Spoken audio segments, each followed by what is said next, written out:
I mean, but anything else, like thousands and thousands of movies you could rent on Prime. yeah. Well, and remember, I don't know, well, yeah, I think you should know this, like, because remember, Prime brought the MGM catalog, so they got like, Yes, Prime has all the MGM stuff. I don't yeah, know off the top of my head. I'm not familiar with MGM's brand enough to be able to know what that includes in terms of films and all that. You know what I'm saying? But I do know that I have looked at the Prime cable channels they have on Prime, and they have several MGM focused channels on there. yeah, MGM this, MGM that. You know what I'm saying? MGM this. yeah, all the usual films. Amazon Prime owns a bunch of different like studios and stuff like that. They've incorporated over the years. They've bought a bunch of different studios and stuff like that out throughout the years. They don't just own it. MGM. Yeah, They have other properties too. They have other studios, movies too. They've bought over the years. They've been very active. yeah, no, that's true. But yeah, in terms of stuff from MGM, I mean, besides the James Bond stuff, they got the Well, James Bond stuff they had to get separately with MGM. The James Bond stuff had to be negotiated outside of the MGM deal with the actual what's her name, the daughter or whatever. Yeah, the Broccolis. Yeah. No. I mean that was always gonna be a separate thing because that's a family. That's the rights of the actual property or whatever. You know what I'm saying? Like with them. You know what I mean? The MGM may have the catalog. You know what I'm saying? Yeah. Let's see. I'm just like checking what kind of stuff. If they can't pull off James Bond films and stuff like that or whatever, then they're really fucking having a problem over there at Prime.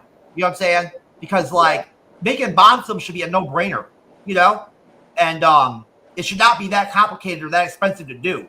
You know what I'm saying?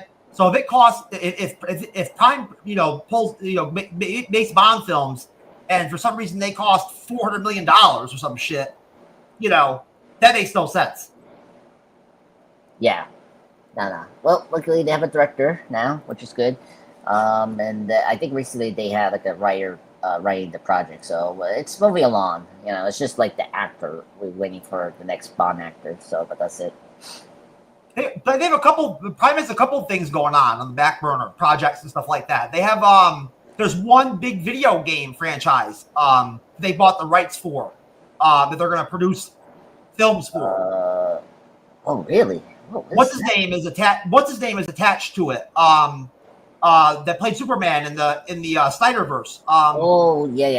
Harry Cavill. Is that Voltron? He's attached to it with Prime as a producer, executive producer or whatever of the project. Yeah. Hold on. Let me. I think it's Voltron or something. It's not Voltron. No. No. Is it Warhammer? It might be Warhammer. Yes. Yeah. He's gonna star. It's the finalized deals. Yeah, with Amazon Studios. Yeah. Okay. Yeah. I heard about that. I think they produced a TV show or movies. I can't remember. It say it's trying to bring the universe to screens big and small. So like both. Both. Yeah, they said both. Yeah, something like that. Yeah. I heard about that. That's gonna be an intriguing one. Because he's playing. Oh, so sorry. Like the other. Yeah, I don't. I never played Warhammer, but I do know how popular it is. And I have seen some of the video game footage on YouTube. But I'm not familiar with the story and the characters and all that, so I don't really know. Why it's popular. You know what I mean? Yeah. I mean, again, I don't play video games regularly, so I don't know. So. Video games are hit or miss in terms of using them as themes for films and TV shows and stuff like that. It's not a guarantee that you're going to be able to pull off something like that well, Yeah, but we're getting better at it. I mean, we're getting good quality. Like at least they're expensive too. Typically, you know what I'm saying? Those kind of films, are expensive to make. Yeah. So no. He is doing Voltron, and is at Amazon. It's just a different project. That's more of like a movie. Yeah, he's doing both video game stuff. Or I think Voltron is just the animation '80s cartoon he's doing. So my bad. But yeah. So. Yeah, I know what Voltron is. I watched Voltron when I was a kid. Yeah, I mean, I just heard of it. It was pretty popular back in the day in the 80s.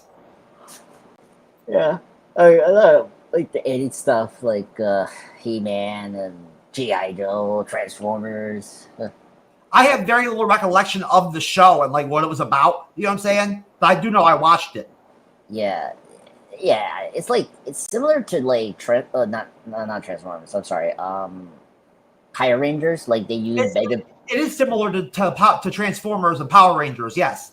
Yeah, like I mean, it was like they use big fighting robots, and I think there's some war or something like that. I don't know. Yeah, something like that. Yeah. Okay. So and then MGM, I was checking out their stuff. They also do the Rocky films. That's another big thing they do. The Rocky films, and they did like a lot. They did The Mist, the Frank Darabont horror movie. I think MGM was one of the big 5 studios at one point. Yeah, they were. Yeah. So they must have. I'm assuming they must have a lot of properties. Overall, you know what I mean. They must have a lot of films under there. Yeah, they do. They did the remake for The Girl with Dragon Tattoo. They did the awesome 21 Jump Street films that you and I did. Didn't they make another Girl with the Dragon Tattoo movie? Like, didn't they finally make one? But they didn't make it with the original cast. It was like it was for Sony. It was called the Girl with the Spider Web. It was with the Crown actress. Yeah. They did that. It was like 2018. They did it. Yeah. It was with Sony. They finally made it, and it was like without the original actors and everything or whatever, and yeah, because the first one did well. It was like no budget. Yeah, it was all about budget, and so it fell out, and then Sony got the rights, and then they made like the 4th book, whatever. Sony always had the rights. Did they? Oh yeah. No.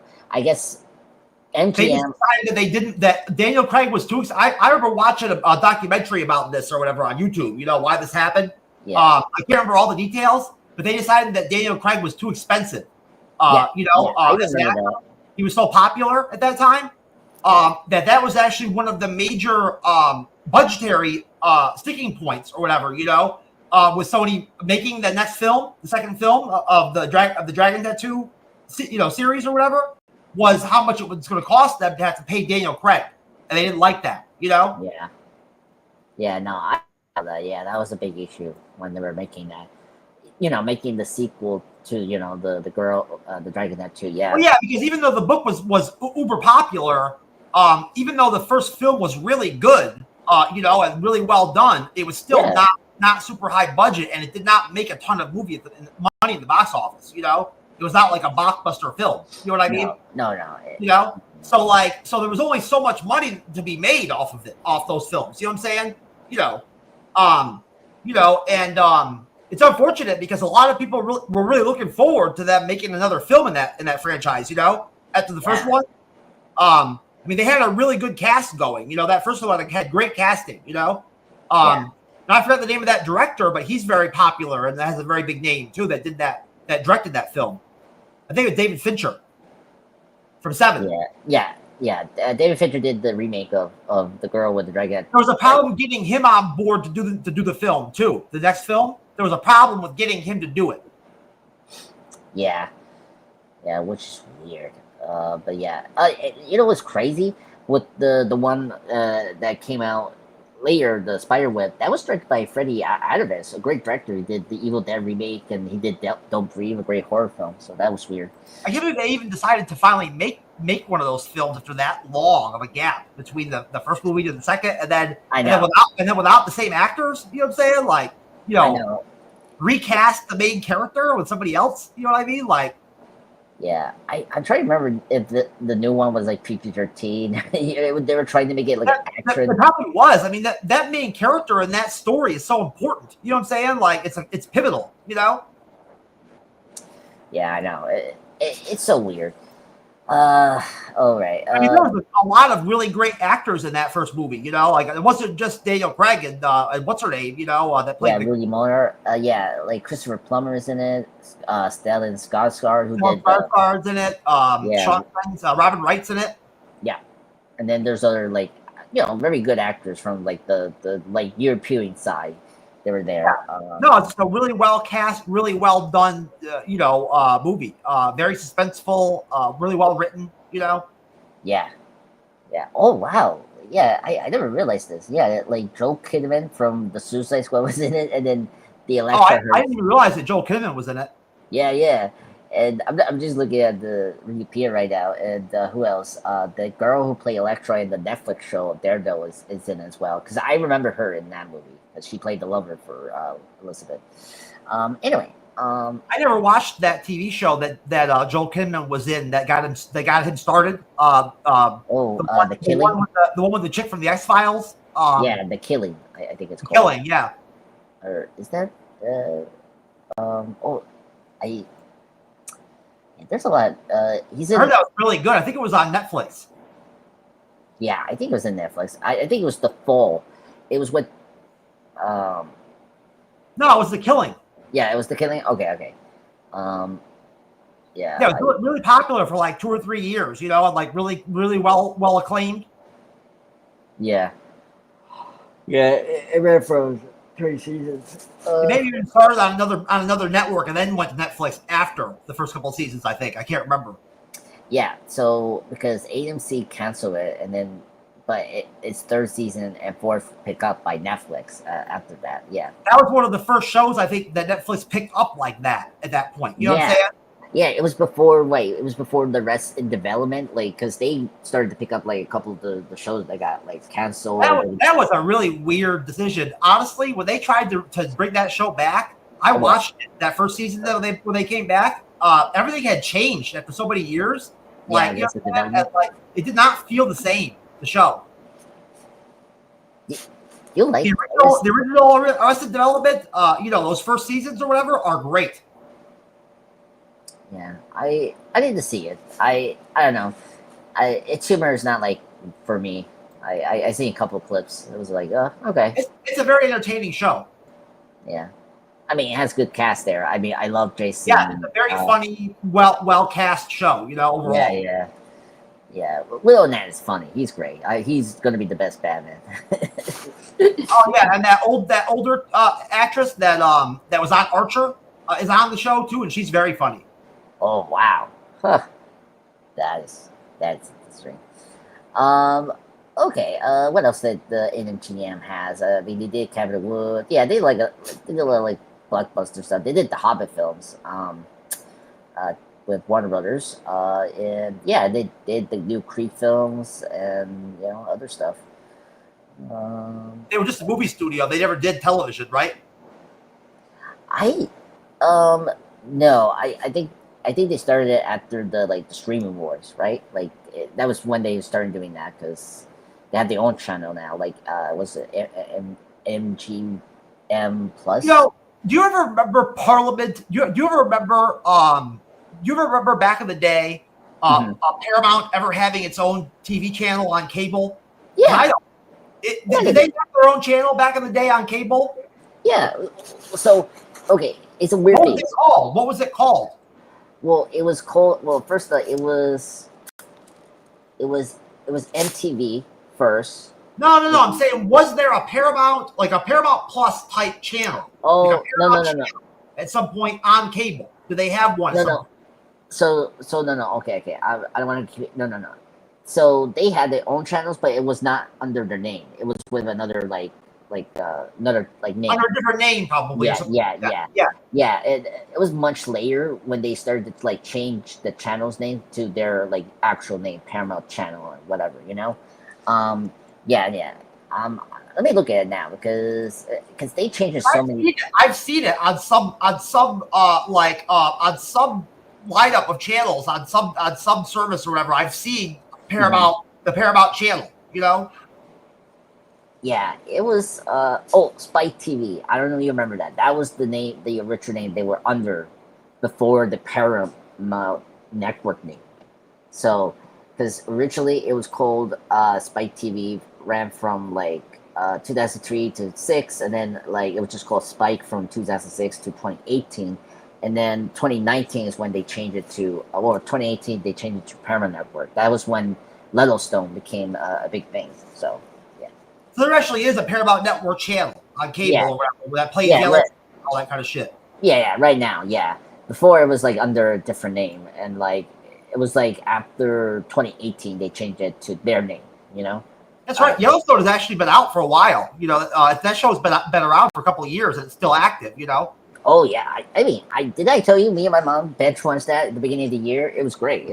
I watched a couple minutes of one episode one time and I thought it looked pretty good. It's good. I think you will like it. Yeah, the fight seasons are good. Yeah, it's only 10 episodes for each season, which is good. So it's not like too many episodes. Like, I mean, I like Kevin Costner. I like that. Yeah. I like that one actor from American Beauty. Yeah, Wes Bentley. Yeah, Yeah. he's good. He's really good, and yeah, a lot of familiar actors they're in the show. Like Danny Houston is in it. You know, he played the young striker from X-Men Origins. Yeah, he's a good actor. Yeah, he was in The Secret Gardener. Yeah, that's true. And yeah, it's a great show. I can vouch for it. It's a great show. I saw it 5 seasons. It was great. 5th season was okay because Costner left like mid through that, to do his like passion project, whatever. I know he still makes like B movies and stuff like that occasionally. They're not like mainstream, but like he still makes those. Yeah. But isn't it crazy how how there's certain films that are so good, like so epic that come around, for certain actors that like after the movie comes out for those actors or whatever, that's kind of like that. It kind of like their career kind of goes downhill after that, almost like, or they kind of like disappear almost after that, because the movie overshadows them almost, Yeah, or they have too much control, and then like they kind of. I mean, after Secret Gardener, like Rachel Weisz's career was never the same. You know what I'm saying? Like she lost all her demand as an actress was pretty much gone a year or two after that movie. You know what I'm saying? Yeah. And the same thing with what's his name? That actor. Which one you're talking about? That won the Academy Award for his performance in Secret Gardener. Oh, Constant Garner. Fines or whatever. He didn't win an Oscar yet, so he was fine. Oh, he didn't win for that? No, and he was still doing the Harry Potter films. Remember? I'm sure he probably got nominated at least for that film. Oh, no, he did for Best Actor. Yeah. But the same thing with him. I mean, he's been in other popular films. You know what I'm saying? But after that movie, he really hasn't been that bankable of a lead actor. You know what I'm saying? Yeah, that's true. I mean, I think it's just them. Like, Hollywood has cycles. It always has. You know what I mean? Like, and they're short sometimes. In terms of the popularity of actors and actresses during those cycles. You know what I'm saying? There's only certain actors that actually last for decades. And have a presence. You know what I mean? Yeah. So many other ones are just there for like one cycle of so many years. Then they're gone. Yeah. Yeah, that's true. I mean, that's the unfortunate thing, because their age or something else. Is usually age is one of the main factors. Yes. Yeah, it's always the problem. And yeah, with Rachel Weisz, she became a mother, like, full time. Like it's how you juggle that. It's like. Yeah, that happens with a lot of other actors and actors. I'm sure that like personal lives and getting older, will affect your career. I'm not saying that it's always just because there isn't a demand or whatever. I don't know. I'm sure Rachel Weisz was probably she's probably been asked to do a lot of work in the years that she probably passed up. Yeah, a few in between. Yeah, my first movie with her in theaters was The Favorite. That was the last time I saw her in the big screen. And Black Widow. She's in Black Widow, so that was the last time we saw her. I mean, honestly, she was somewhat selective with what she was put herself in anyway during her career. I think. I mean, she was never a really, mass actress that would just be in anything. You know what I mean? Yeah. She was very selective, and which is good. I mean, she has popular movies that people remember her. I mean, she's in the two Mummy movies, so she's gonna be fine. And she won. Yeah, the Boy movies made her a universally, generally popular actress with people. Yeah, I mean, yeah, I'm surprised we haven't talked about those movies yet. The first one's good. They're not very good movies, so I would not want to have to go back and watch the Mummy. Yeah, no. The second one is pretty bad. That one was. I mean, the kid is annoying. But the Mummy was barely watchable back in the day when it came out. You know what I'm saying? It was like somewhat entertaining, but rough. Really? So like to watch it now, oh my god. Yeah, and we talked about one of her films, Constantine. She's good in that. So I can tell you right now, when we start doing movies in the bleeding edge again, eventually months from now, when we're done with our TV shows and stuff like that, yeah, I'm gonna start picking some Oscar-winning movies from the last couple of years. The movies that have won Best Picture, the ones I haven't seen, from the most recent years that have come out. We're gonna just do those movies. Those movies. Okay, I'd be fine with that. I mean, yeah, you can't go wrong with that. You know what I'm saying? I mean, you figure those would be good movies. Yeah, Birdman is good. I think a couple of them. Oppenheimer, that would be great to discuss soon. Yeah. All right. Let me put the trailer on Sinners, and then we'll discuss Sinners right now, sir. Let's do that. And let me do the cancellation. But hey, let's do it right now.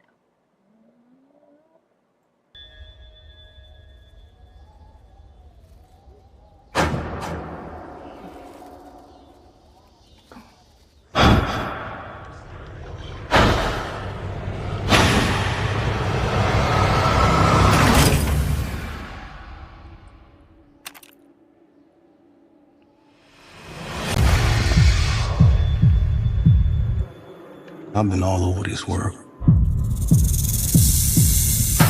I seen men die in ways I ain't even know was possible.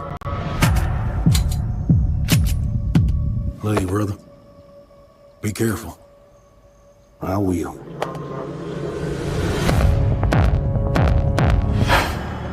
With all the things that I've seen,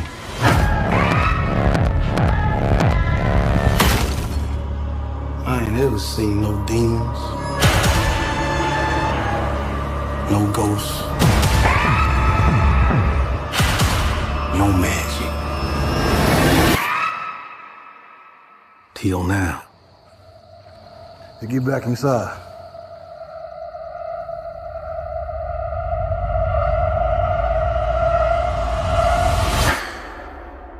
Let me in, man.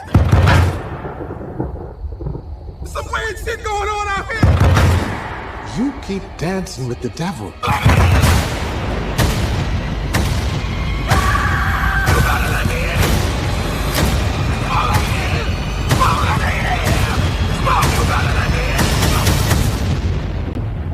One day he's gonna follow you home.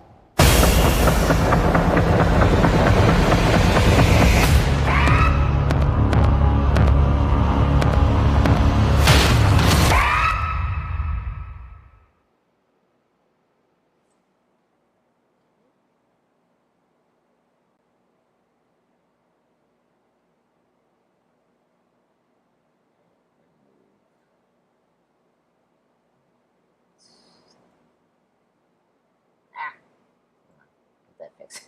Okay. Well, everyone, I hope you guys. Hold on. Wait a minute. Before he tells me. Action. Right there. Boom. All right. Everyone, welcome to the Sinners Andreas Pop Culture Talk. Me and Jeff are here to discuss the awesome 2025 horror film directed by Ryan Coogler, the Sinners film. Of course, starring Ryan Coogler, Hailee Steinfeld, my crush, Jack O'Connell, and many others. Their names are a little hard. And of course, his long collaborator, Ludwig Göransson, the composer from Black Panther films, is also composing here.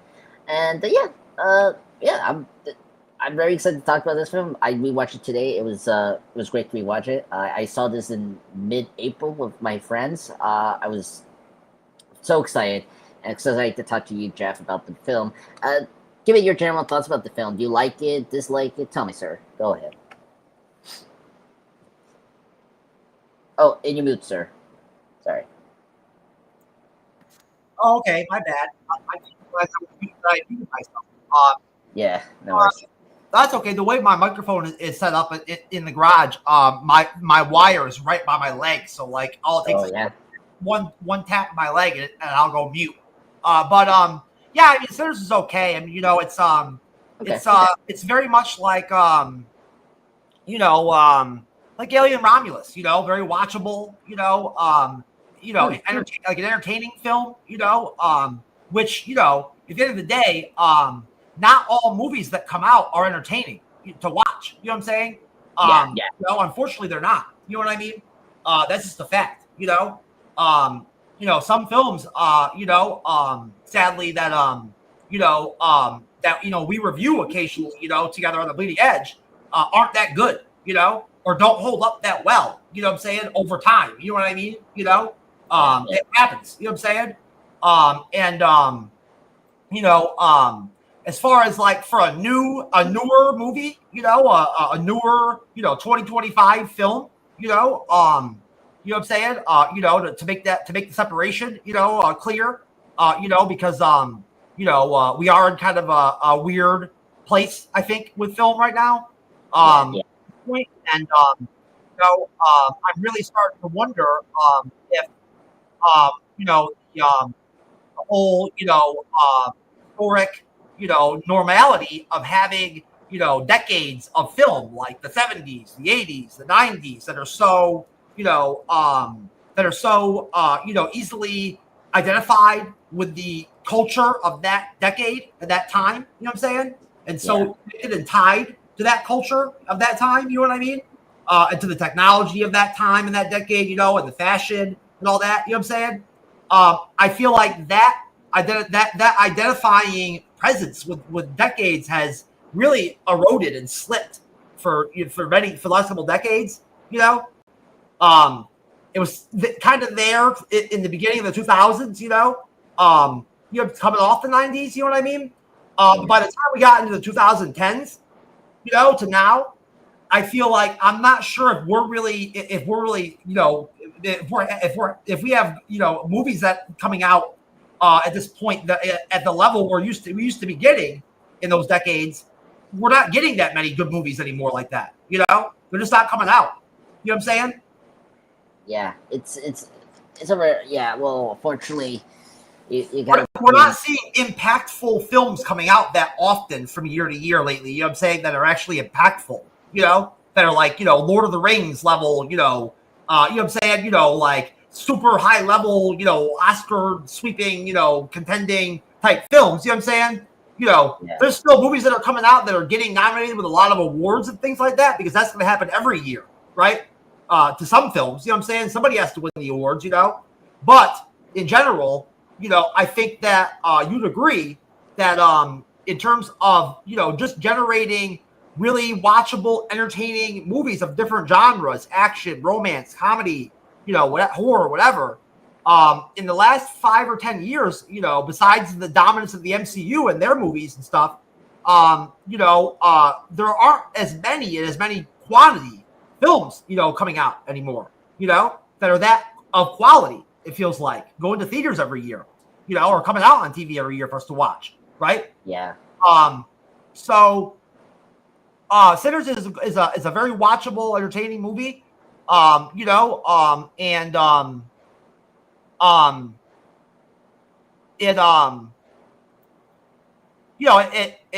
has the shares the same strengths that this director's other films have had in the past, in terms of having really good music, and really good soundtrack and things like that, along with the film, and Sinners has that, you know what I mean? It has the musical aspect, to the story, and the story, to the film, the heart of the movie is, has to do with music, and that's cool. That's an interesting, element to add to a movie, right? Anytime you're going to inject a musical influence to your film in some way, you know what I mean? And then do it well, add it well. That's a fun component, And and not every director or not every filmmaker can pull off an element like that in a film.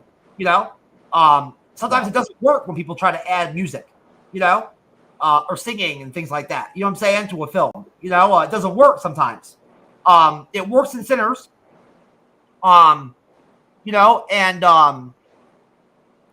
as a black film, I guess, if that's what it's supposed to be, like a black centric movie, right? It's a good movie, a good, black centric type film. I believe that was the point of the film, right? It's supposed to be a black film, isn't it? Yeah. I mean, in a horror film, so it balanced that well, which I like. Is that what's his name's deal now?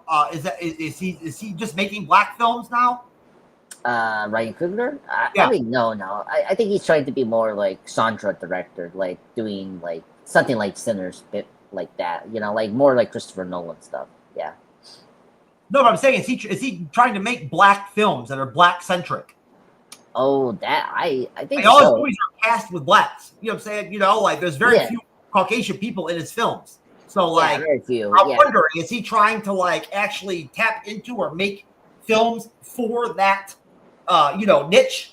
Yeah, niche. Yeah, I think he's doing that. Because I mean, so far his leads have been Michael B. Jordan, or the Black Panther films are very much black. So yeah, I think he's doing that. It's similar to like Spike Lee and some of like the other prominent black filmmakers we had. Yeah. So so his boxing movies or whatever are all black centric too. The first one he did, and then the next two that are not directed by him, but he produced them. Yeah, it's still focused on Michael B. Jordan's character. Yeah, because it's about Apollo Creed's son. Yeah. Okay.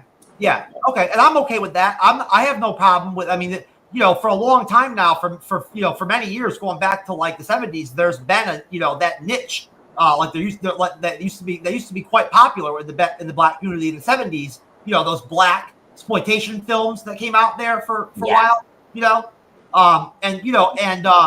There's for many decades there's been that genre of like black television shows, and things like that are clearly made for black people, for the black community. You know what I'm saying?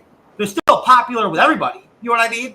And people, and white people, black people, Hispanic people watch them. You know what I mean? But they're made for the black niche, for black people. We had a lot of TV shows like that at one point. That was a very popular trend at one point in television. Remember that? Yeah, I mean the 90s was. I mean the beginning of the 90s, the early 90s, we had that. And then it went out of hand for a while. Then every network was trying to make their version of the black, the centric, popular hit show. Yeah, I mean because you have to remember like. I mean, I don't like to bring him up, but like Cosby Show was on that time. It was a big thing, so like a lot of the like centric ones were were there, and it completely dropped off because of like the Stupid Friends thing became so popular and became. The Cosby Show was accessible to everyone. It didn't have it didn't really fit into that black niche. You know what I'm saying? Yeah, that's true. Yeah, that's true. It was made for everybody. You know what I'm saying? Like anybody could feel like they were a part of the Cosby family. Whatever their name was. Bill Cosby really surpassed race. You know what I'm saying? As an actor, as a character, on that show. Yeah. No, that's true. He has that quality, as a part of his character or whatever. You know what I'm saying? Like he's always had that. Yeah, that's true. Yeah, very interesting. But yeah. It's crazy that was a very popular niche though at one point in like the late 80s and early 90s and throughout the 90s. All the networks were trying to make shows like that, and the networks like the smaller networks that popped up eventually like Fox. Not after Fox, WB and WB. Yeah, that's true. And the other one, well, CBS. No, CBS was still. Like it was that other sister network that came out that was popular. Not ABC. ABC was different. It's not one of the major networks. There were sister networks that came out. Remember in the early 2000s, late 90s, you got the sister networks. I I can't, I know what you're talking about. It's been a while. I remember those. UPN, UPN, yeah. WB, what was the channel that Buffy the Vampire Slayer was on? I think it was on Fox, right? Or no, okay, because I know they were in WB before. I mean, CW was there. CW, yeah, the CW. Yeah. Something became CW. What was there before CW? It was WB. It was that it changed it to it was first WB. Yeah. So let me hear. So Buffy was in WB first, and then UPN took it for its final seasons, and WB was a network until 2006 when they became CW. Okay, that's right. Yep. Yeah. I watched a whole documentary on that whole deal too. That whole process, or whatever. That time period when those channels came out. There were two of them that were like, Really? sister channels that like, that weren't as big as the major, networks. There were two of them. There was WB and there was another one. Yeah. It might have been UPN. I can't remember. Yeah, it was UPN. It was WB, and I think that was really it. Well, Time. I don't know. You want to consider Time Warner? Viacom. That was maybe that. Viacom, Time Warner Cable was one of the of multiple backers or whatever. That backed. Whichever one of those channels it was, whatever network it was. Yeah. They both were owned by like multiple entities. You know what I'm saying? Yeah. Like WB was owned by some large corporation, and then also this big boat building company that builds boats nationally. That's really popular. They owned a big percentage of the WB too. Wow, that's crazy. Time Warner, and I'm trying to see.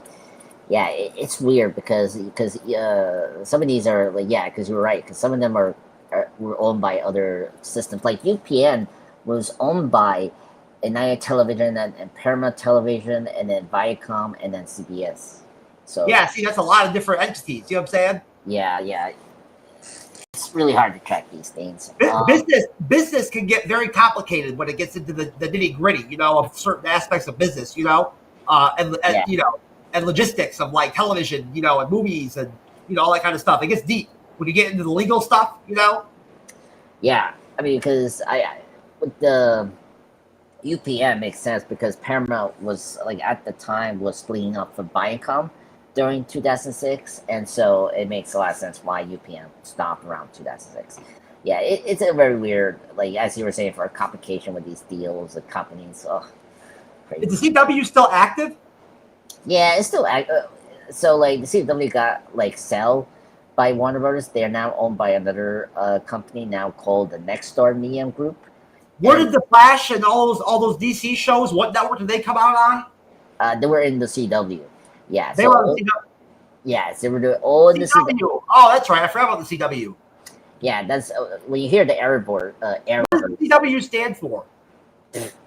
I don't think they get. No, it was just they don't have an acronym for it. It's just called CW. So, yeah, it's not like WB where it's like it's shorter for Warner Brothers. But yeah, CW was for Warner Brothers, but then, like recently it got sold by to this network, and that's where all the Arrowverse came out. That's where like Jane the Virgin, the iZombie show. I heard it was over there. And that's where like the last few seasons of Smallville was airing. And yeah. I mean, so it was the CW was a well-known network there, for a while. Yeah. Sometimes networks will have some big name shows come out, for a while. You know what I mean? Then they'll fall off for a while, and kind of get quiet for a while.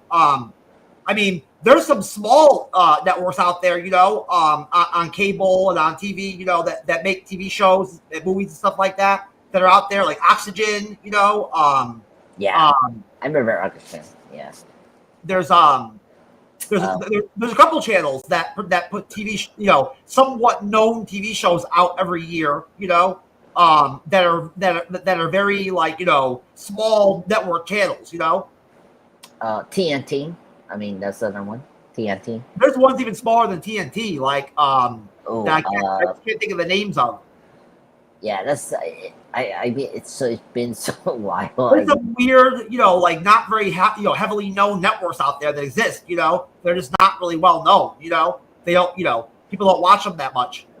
Yeah, unfortunately, I don't watch these anymore. TNT's kind of fallen off as a network. The quality of their shows, as far as I know, what I've seen or heard, it seems like they've fallen off from their heyday when they were really pumping out a lot of big high-end TV shows that were pretty popular. Yeah. So let me. They had a string of pretty solid TV shows for a while there in the 2000s.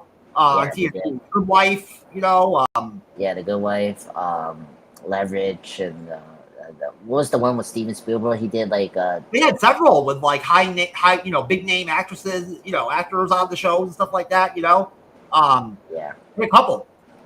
USA Network put out some good shows throughout the years. At one point, that was the network I was thinking about. The US Network. That was the one I usually watch as a kid. Yeah, that one's. Yeah, the first time I ever watched The Walking Dead was on the USA Network. They were playing the first season of The Walking Dead on that show, that channel at one point. Believe it or not. Wait, that's weird. Yes. Oh wow. That's the first time I ever saw the first season of The Walking Dead was on USA Network, I believe. Although I could be wrong, I'd have to look it up to see if they ever had the rights to play the show. Yeah. AMC, we cannot forget. Yeah.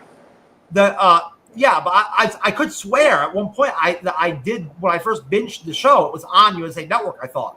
But again, I could be wrong. This was back when I used to watch cable, regular cable, like HBO, and all that, and Let's see.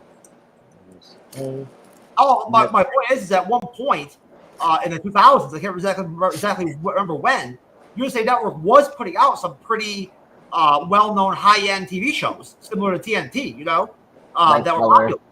Yeah, Monk was in there, and I mentioned White Collar was in there. World Pains was in there. Yeah, they have. USA has always been a home to other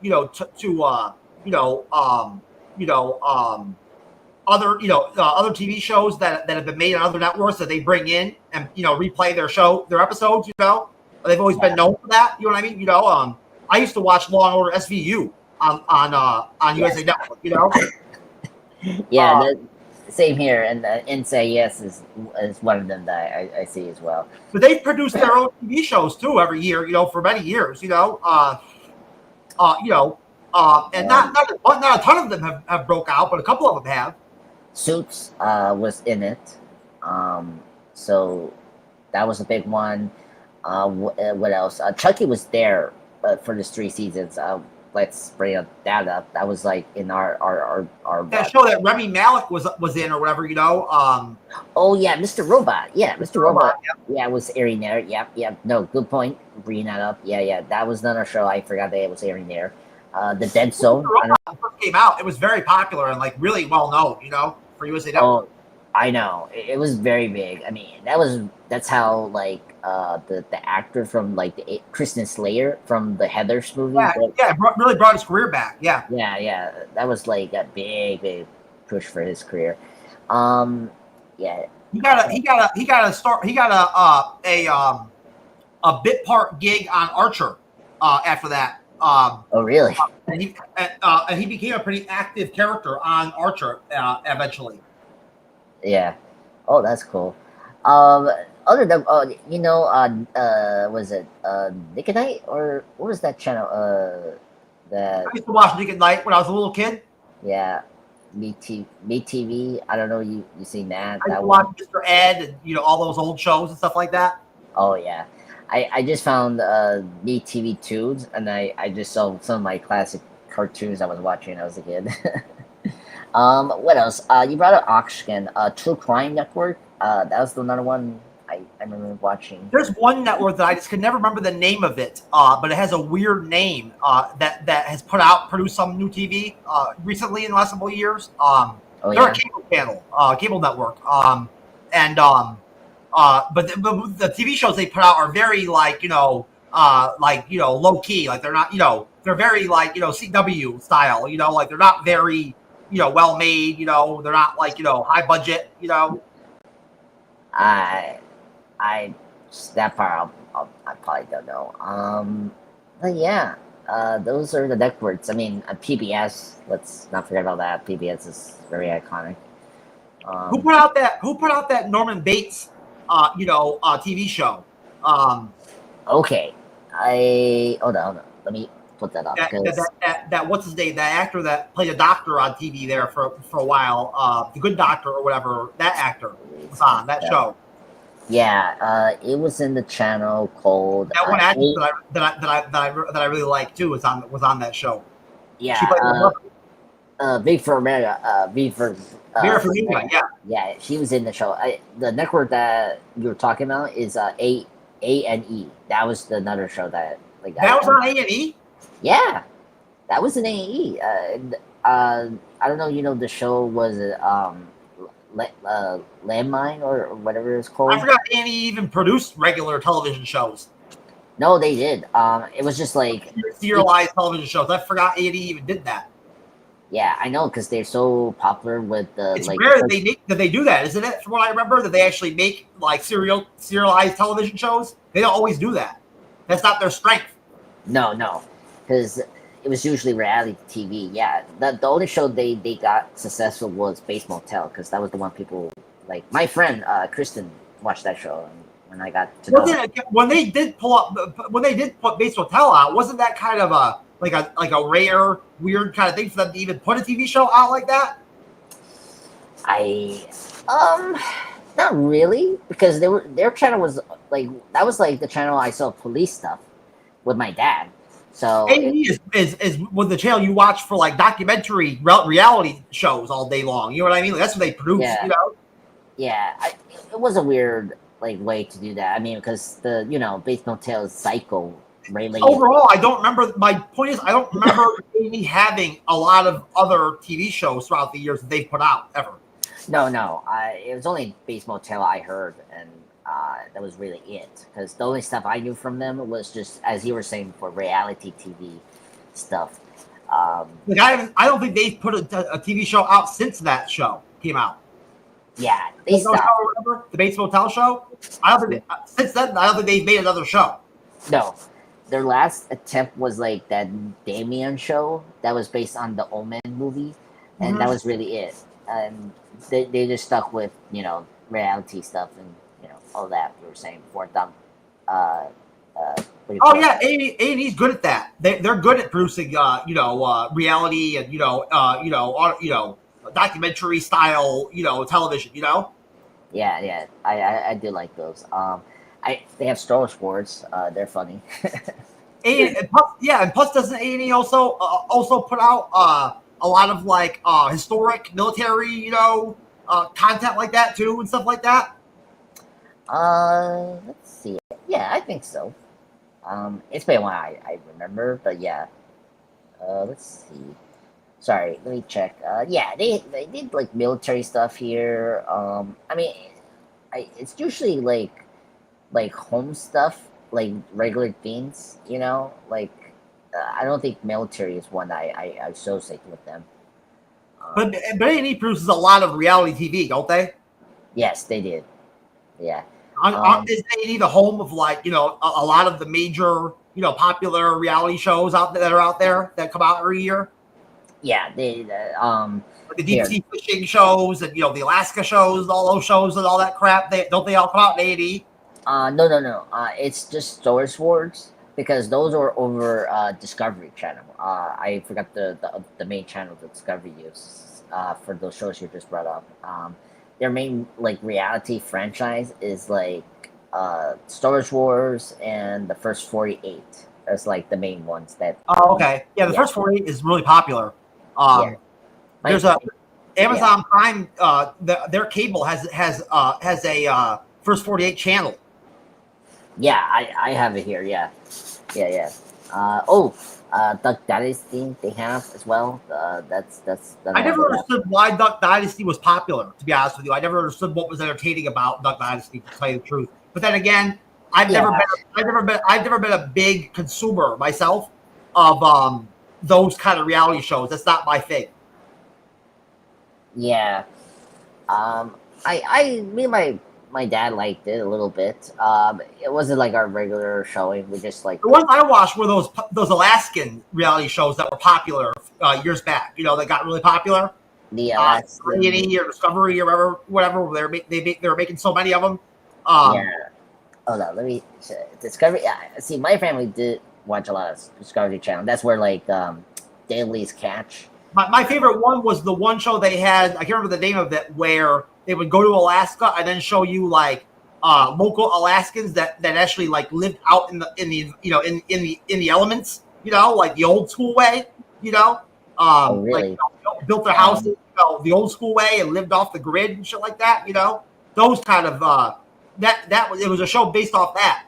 And so every episode was like, you watching a family in Alaska, going about, doing, living the life off the grid in Alaska, That's interesting. Hunting, trapping, fishing, building houses.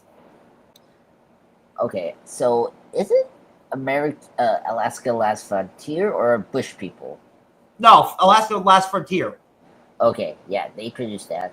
The everyday living of Alaska, the people who live off the grid and off the land and all that, it's actually very interesting to watch, Yeah. I saw bits of that. There's something interesting for me or entertaining for me, and like historically valuable about seeing people, that live lives like that, going about their life and doing their work and all that. You know what I mean? And like in a very old fashioned kind of way. Living off the land and all that kind of shit. It's interesting. Yeah.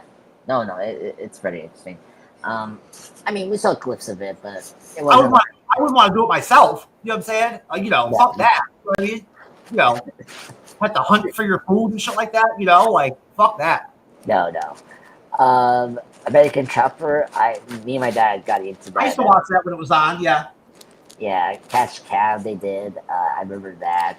And then I brought Daly's Catch. That's a big one. I saw with my dad. I've watched the Deadliest Catch before. I remember when HBO came out, like with the first reality TV shows that ever really came out. Back in the day, they had that sex show, that reality sex show with the prostitutes in the back of the taxi cabs. Oh my god! Yeah, I think I know. You brought this up before. Yeah, that was popular on HBO back in the day. That show. It was like it was very well known and like very risque. HBO. Let me check. Do you seen this one? This one it's iconic. Dirty Jobs. That one. Everybody's watched Dirty Jobs a little bit. Yeah, it's not for everyone. Watching. Yeah, it's the same. It's the same thing as the Alaskan thing. Watching people go out and work hard jobs, like dirty, difficult jobs, is entertaining. It's fascinating. Yeah, Go Rush is in this channel as well. That one I saw with my dad a couple times. Fast and Loud is another one. They tried to pull off a reality TV way back in the day, like in the 70s, I think, once, and it didn't work. Really? Yeah, they tried it. I think now we got it more professionally. Sorry, I can't speak today. MTV was one of the pioneers of reality TV with like Road Rules and Real World and all that. They were very successful shows. Yeah, MTV was really where they started. Yeah, because a lot of reality shows started from there, and then.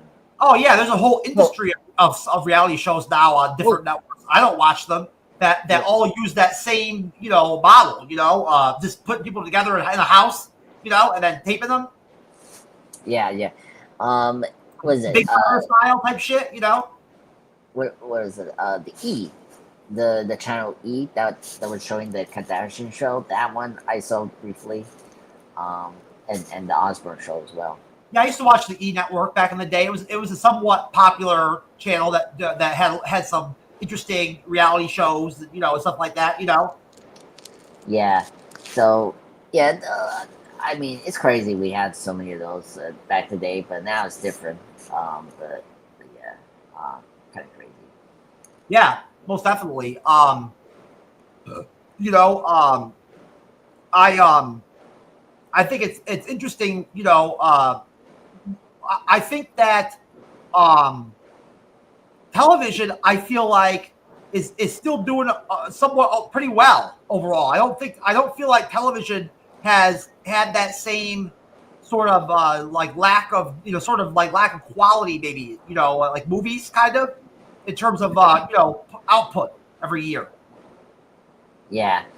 Well, I mean, unfortunately, you have to remember we just recently had the strike, and so like every studio is like cutting down Yeah, but the content. strike happened a long time ago now. You know what I'm saying? Like the strike should not be affecting the current film landscape now at this point. Really that much. Well, yes and no. I mean, it's still affecting it in a different way. And there's other things. Like the thing is, there's like a lot of other things that's affecting the industry that's like outside. Because apparently, I don't know if you know this, but like apparently, no one's like, California. Like you think the movie studios are going to shoot there, right? Like for their movies, right? But they are shooting other places that give them, That's been going on for a while. The lack Yeah. of production of actual shows and movies and stuff in the California studios. That's been shifted to other places for a while. Yeah. Georgia became really popular there for a while. I think that stopped. I think Georgia ended those tax breaks that they had that made them such Really? a popular spot for filming. But Okay. I could be wrong. I don't know. At one point there, at 5, 7, 10 years ago, every other fucking movie, every other TV show that came out was being shot in Georgia. Yeah. I mean, it was. Every show I watched on TV for a while there would have a shot in Georgia thing at the end of the show. Yeah. Okay. I just found your HBO show. Was it called Taxi Cab Confession? Confessions, yes. Okay. I just find it right now. They just get random drunk people to get in taxi cabs and then ask them sexual questions, or they get prostitutes too and stuff like that. God. Apparently, this series was originally in New York, and then they moved to Las Vegas, and then they returned back again to New York. That's funny. Yeah, that is funny. They actually did that. 11 seasons. That's crazy. It's a very entertaining show. I mean, it's there's nothing more interesting than listening to people talk about their sex lives and their sex experiences and things like that. Out loud, not publicly. You know what I'm saying? Wow. It's very entertaining, sir. I'll put it on the background and see if this is what you say. You don't find it interesting to hear people talk about talk dirt about like interesting sexual stuff? You know what I mean? That happens. I mean, I guess so. I'm just laughing that we actually got that. It is. I don't know. I need to check it out. See. For its time, that show was like very cutting edge. You know what I'm saying? Like as far as like a reality TV show goes, Yeah. Very like it was a very unique kind of show. That only HBO would ever do at that time. Yeah. Yeah. That was fun. It is an interesting premise. Okay, let's get back to Sinners. HBO was always that network for the longest time that was always willing to bend all the anything, any rules. You know what I'm saying? Any lines. Oh yeah. I mean, they still are. I mean, with their documentaries, with their shows, with their movies that they used to make, like when they used to make films too, along with TV. I remember that. But they don't do that as much anymore, but they used to do that. And they made some good movies too back in the day.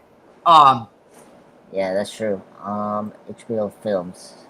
Yeah, I seen a couple of their movies. when they were doing it. Yeah, They were pretty high level and like very well received for a while there when they would make them every couple of years, you know? yeah, it's pretty good. I mean, let me Like, you know, movies like And the Band Played On and stuff like that, you know, were actually were very popular. Yeah, I'm trying to find the ones that I kind of remember I was seeing in their shows. Like Justice, no,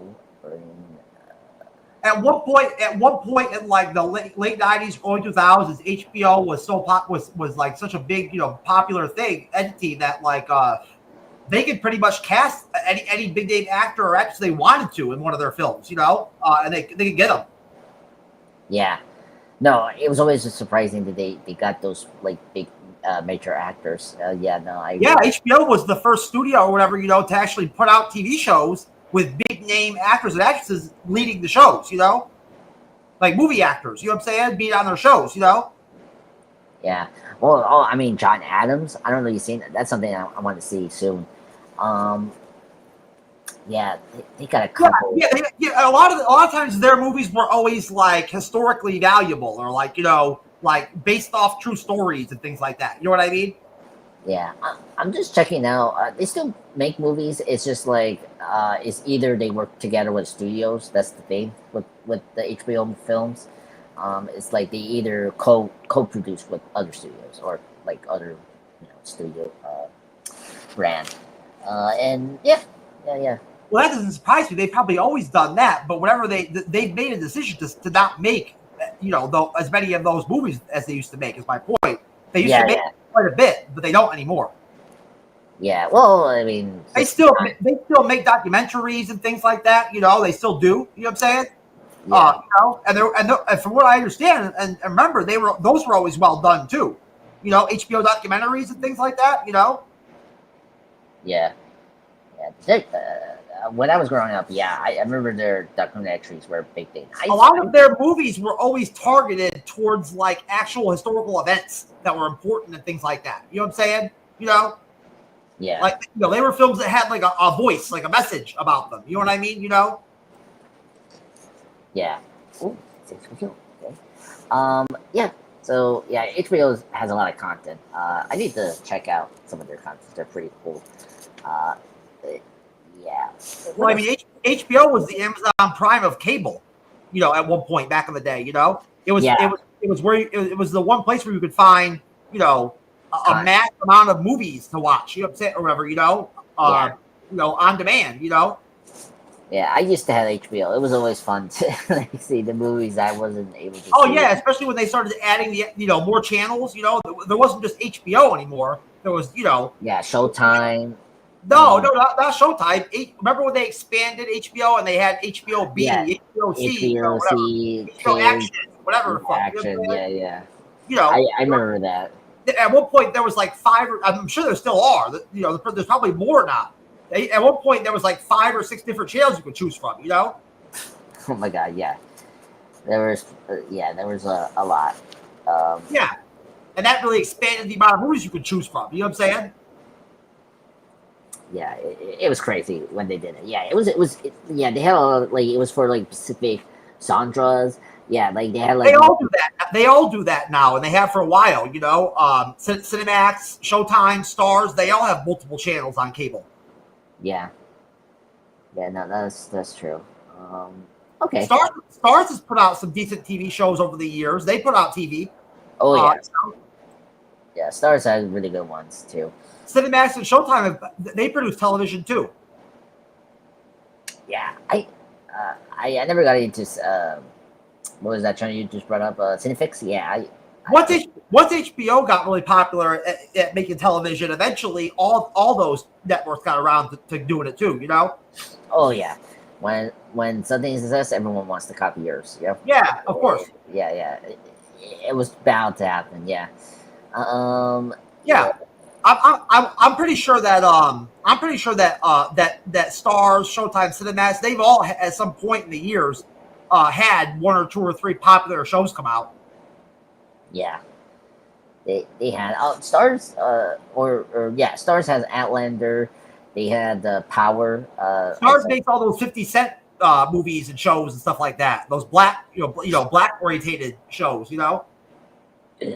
Yeah. They also do other things. The new the girl from the Fallout has her own show that's there as well. And then they did Spartacus, the other one that people I think people remember that. Didn't they have a legal drama show at one point that was popular? What is it? Was it? Are you talking about Crash or Billions? No, that was that one is Showtime. Billions is Showtime. Yeah, Showtime is Billions. Yeah, that was with the actor from Band of Brothers. Yes. Yeah. Okay. He was in another show too, wasn't he? Besides Band of Brothers. Well, yeah, they in the same network. So like, he was in the Billions. He was in the hold on, let me pull it up here. He was popular. I forget his name, but he was popular in some other show. Homeland is the one that he was in before he went to Billions. Oh, he was in Homeland? Yeah. He was in like the first 3 seasons. Wasn't that the show that Claire Danes was on? Yes. Yeah, so like he was in there, he was in like the first 3 seasons and then guest star in 4 and then he left. Yeah. What else is he? He's been in a lot of shit. Yeah, he's a really good actor. Here, so he was in. Besides that, he was briefly one of Band of Brothers. Let me put up his work here. Some of them I don't think you heard of, but like Once Upon a Time in Hollywood, he was in. He was like the Steve McQueen person there, and shows. He was in Once Upon a Time in Hollywood. Yeah, he played Steve McQueen. He played Steve McQueen. Steve McQueen was in that film. Yeah, briefly. It was it's where we see Margot Robbie character, like she was playing Sharon Tate. They were going to the party of one of her friends, and Steve McQueen was there, and that's where he plays at that moment. They don't give him the iconic hair from Bullet. They give him like this like weird like wavy hair, so you don't recognize at first.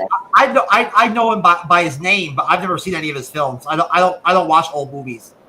Yeah. Steve McQueen is good. I seen The While, was it The Great Escape and Bullet? Those are the only 2 I saw. What time period was that when Steve McQueen was popular? What was that like in the late 50s, early 60s, or whatever? Is that when that movie is set? Yeah, like early. Yeah, he was very popular in like the 60s and mid 70s. Yeah. Okay. Yeah. I like movies that are set back then, like Boogie Nights type movies, that are set in like the 60s and 70s and stuff like that. Oh, wow. Yeah. Old Hollywood, type stuff, Yeah, he was really good. There's something very romantic and like very, interesting about like, old school Los Angeles, Yeah. You know what I'm saying? I think you would like Bullet because Bullet is in San Francisco and it's amazing. He did the the Thomas Crown Affair? That's a good movie. That's the remake that. It's amazing how big Los Angeles is. Like all of Los Angeles. Yeah, it's very big. I'm very surprised, but it has a lot of wildfire. It's kind of crazy. Honestly, it's crazy, but I did not even realize until like a couple of years ago that Los Angeles was as large as it is.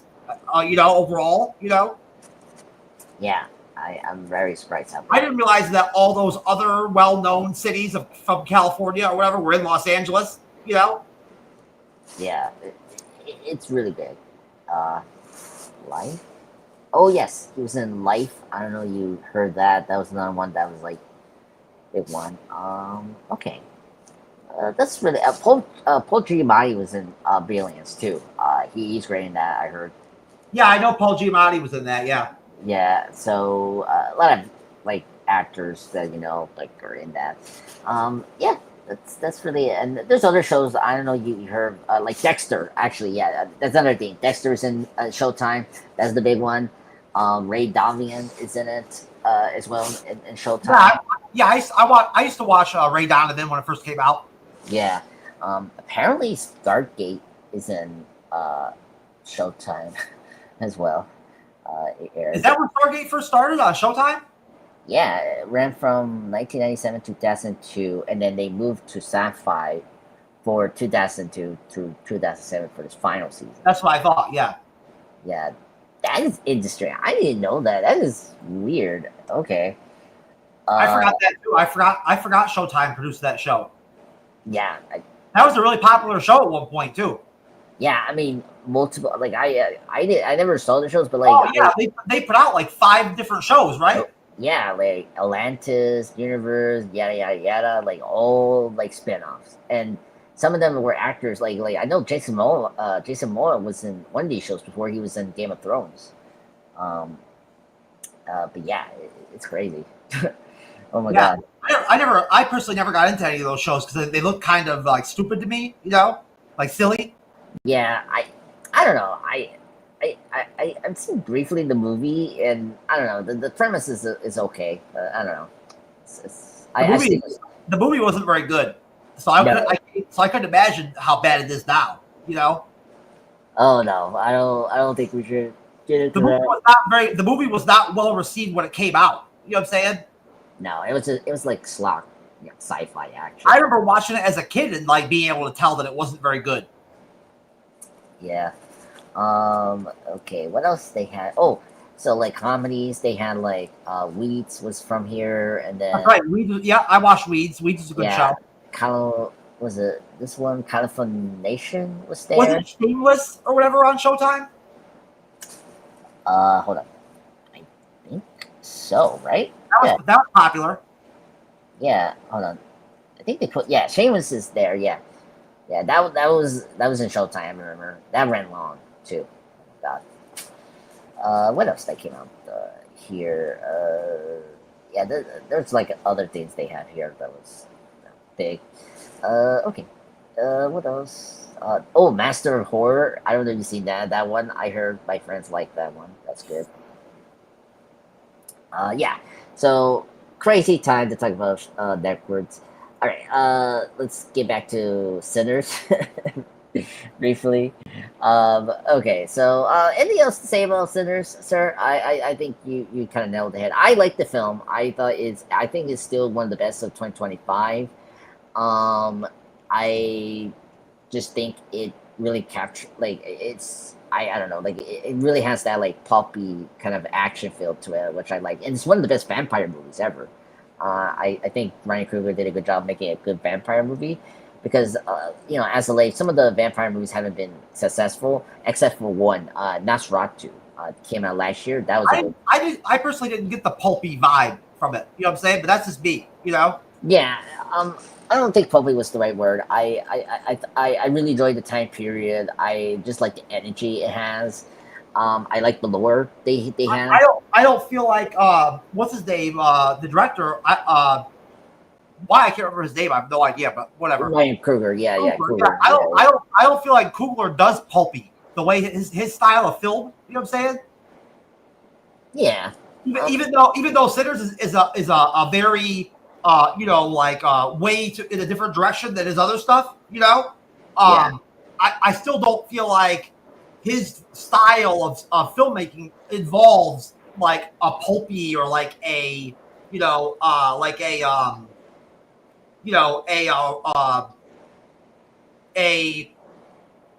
that element, that like Tarantino and like other, filmmakers are able to add in. I don't feel like Coogler does that really well. No.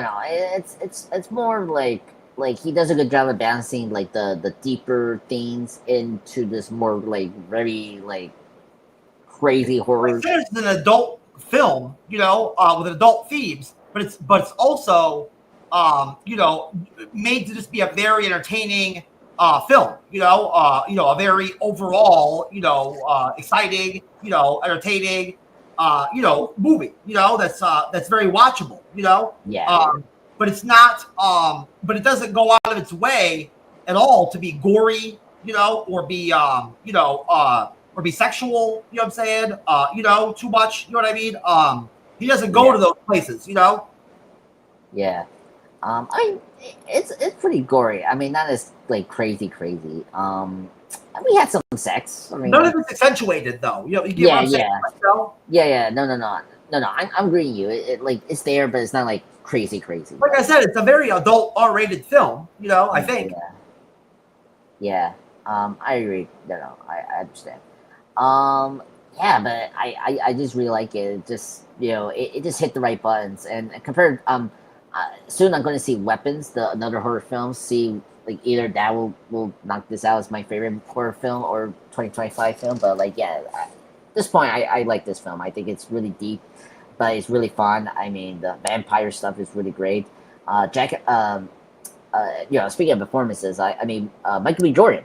I really like him. He's a great actor, so I thought this was a great role for him, playing the double twins.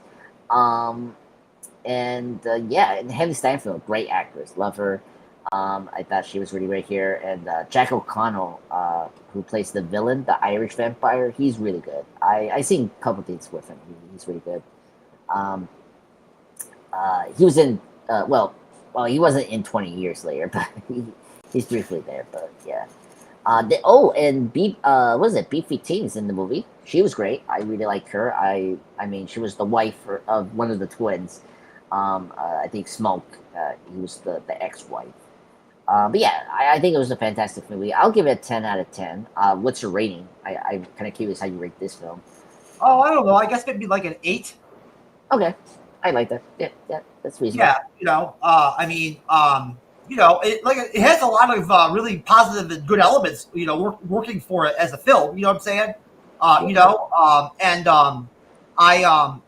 commend, I respect Coogler, I'm assuming, did he write this movie too? Yes, he wrote this. Yeah, that's what I'm saying. So, taking that into consideration that he wrote it as well, I definitely respect his, his artistic, abilities, in terms of, all the different elements, and sort of genres of film that he added into this one film and then made it all work together. Yeah, you know what I'm saying? Really impressive. I mean, he just, he added a lot of different elements that made, the story very interesting and very, rich by the end, Yeah, no. I want to agree with you. It's really like everything is executed right and it's good. I mean, he even brings in, the historical, experience of, the racial, issues, of that time period, you know what I'm saying? It brings that to the forefront, the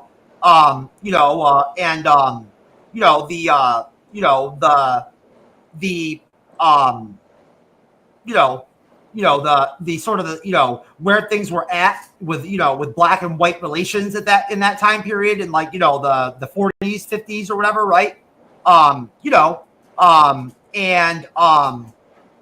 Doesn't overdo it with that part, you know what I'm saying? Like, that aspect is not overdone, to try to call attention to it, but it's there, it's a part of it, and Coogler recognizes it, it addresses it, you know what I'm saying?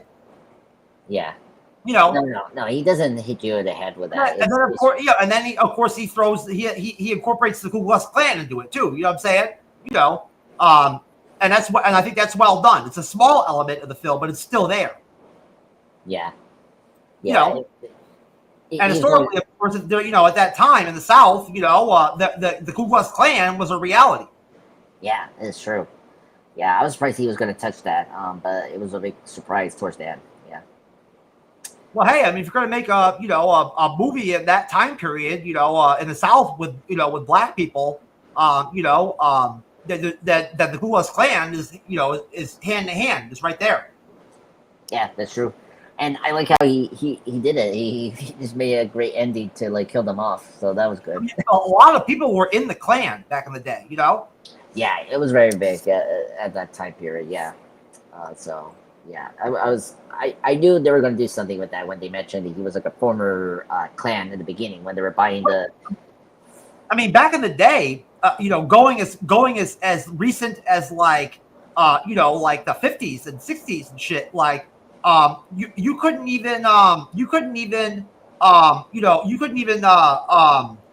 get elected or become a politician in a state, in a southern state, or run for office, in a southern state, if you didn't join the Klan first. You know what I'm saying? Yeah. Yeah. No, that's true.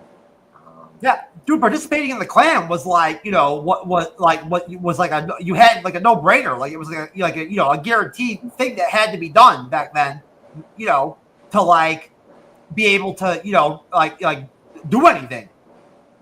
Yeah. No, that's true. Oh, speaking of the cast, I just checked it. Now I recognize her. I'm sorry to interrupt, but the girl that was Sammy's like love interest, he kind of hooked up, the other singer that was married. She's the mayor for the Batman. Just want to point that out. Belle Real, whatever her name. Never heard of her. Yeah, she was in the Batman. She was the mayor that became. I watched the Batman such a long time ago that I cannot remember that film and who was in it. Yeah, she was briefly in the Penguin. We saw her like later on in the series, but yeah, I recognize who was that actress. But yeah, none of the secondary characters in the Batman really had any real roles in that film, or any real presence, in the films. You know what I'm saying? Yeah, I know. Whenever we review that again, or whatever, we'll discuss that. But yeah, we never reviewed the Batman, sir. That was before. No. That was before we met. Yeah, I did like a podcast, and I like the film. I mean, especially now when the Penguin came out, it made that film even. Of course, I'm sure you did. I'm just saying that I had not met you at that time when the movie came out. No. We met in 2023, so it was like way past that. That's a long time ago, sir. A long time ago. Long time ago, sir. It's been 2 years, which is crazy, and this year is going to be 3, so that's great. Okay, so I think that'll be it for the seniors. I got trailers. We got the Fallout Season 2 trailer. I posted that in the MCU. Yeah, I saw that drop. Yeah, so let's do that first because I'm very excited for that show. And I have one for it as well. So we'll go after that after we're done with Fallout Season 2.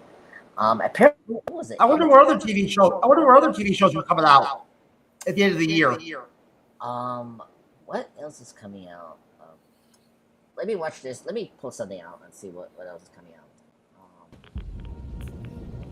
Right there. I'm looking for someone. Common story around here. Someone you care about or someone you hate? Oh, what a great question. What say you, Miss McClane?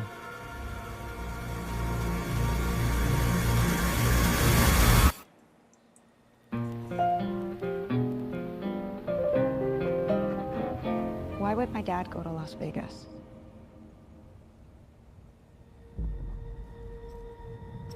You want to know why the world ended? It started here with one man. It's all over, but the cry. Cooper Howard, star of the silver screen. And no, like yourself, I am the very best at what I do. But And what I do is I know everything.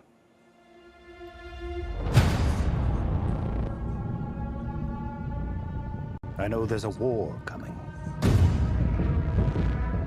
The bombs will only be the beginning.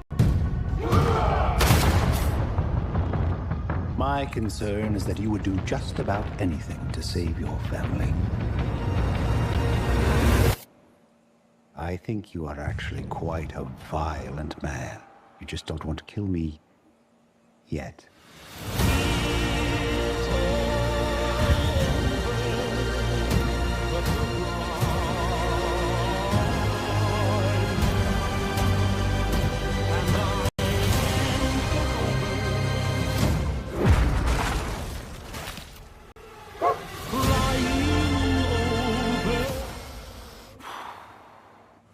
Let's get lucky, shall we?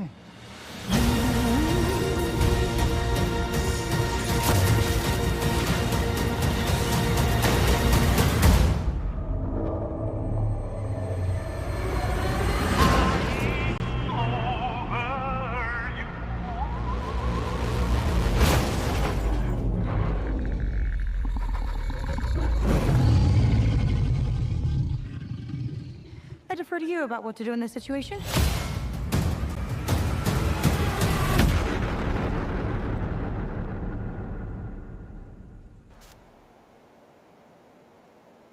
Well, all right. So that was the Fallout Season 2 trailer, which was awesome. So our one of our members in was the chat say Andrew. He said that creature towards the end was called Deathclaw. Very Death Claws. Yeah, the Death Claws. Yeah, so apparently from the game, so that's interesting. Yeah, They were interesting creatures of the game. Yeah, I haven't played the game, so Very difficult to beat.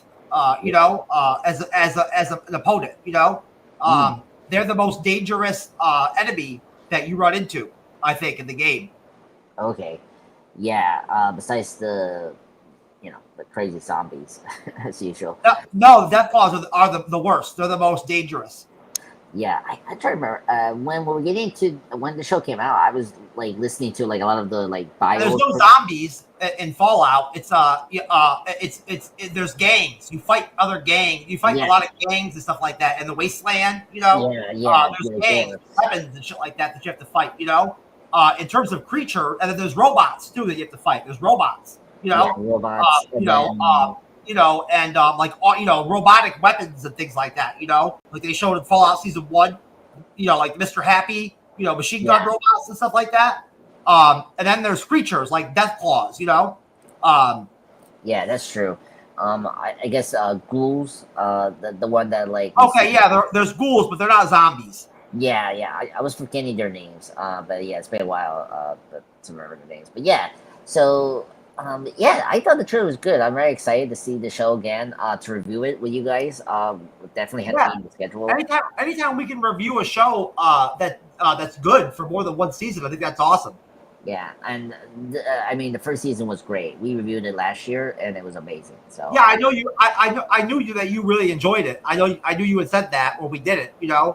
It feels like it was not that long ago that we covered it. Yeah, I know. Yeah, it seemed like like months ago, but yeah, it's not. It hasn't been that long. Yeah, but that was crazy. But nothing will beat Shogun. But that was like my favorite after Shogun. But, Fallout wasn't as good as Shogun at all. Not even close. As Shogun was an exceptional TV show overall. Exactly. Fallout was not that type of show. You know what I'm saying? Yeah, that's true. It was very different, and it's one of the more successful video game shows too. I mean, in adaptation. So much respect. It's hard to do. It's not. Yeah. I don't think at all. I don't know, but I don't believe it's easy to convert video games into other media that well. It's hard to do. No.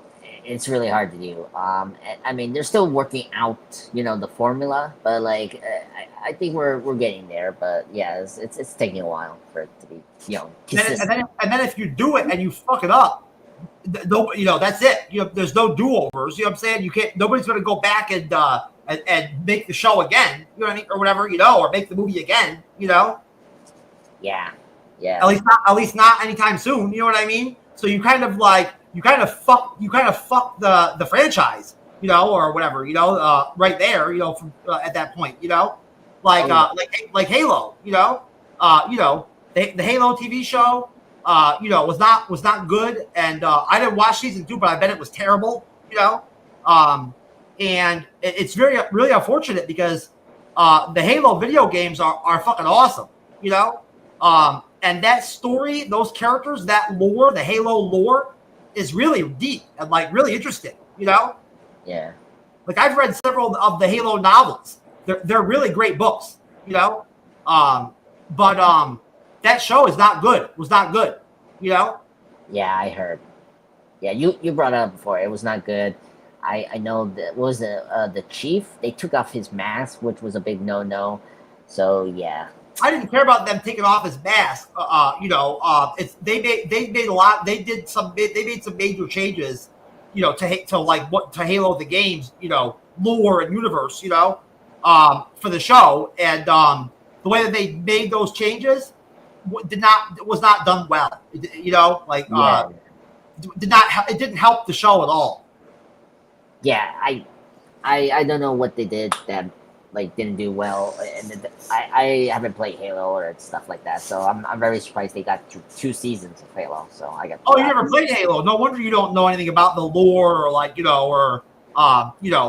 having to say about what I'm saying about about it and all that. If you never played, then of course you'd have no way to know anything about it. Yeah, as I say before, I'm not a video game guy, so I'm not like attached to these things like Sonic or every popular multi-unit video game has a universe and some level of lore. You know what I mean?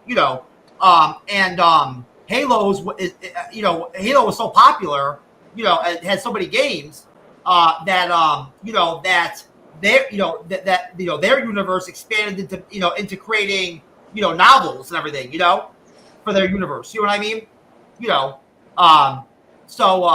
That just gives you an idea of like how deep their lore is in Halo.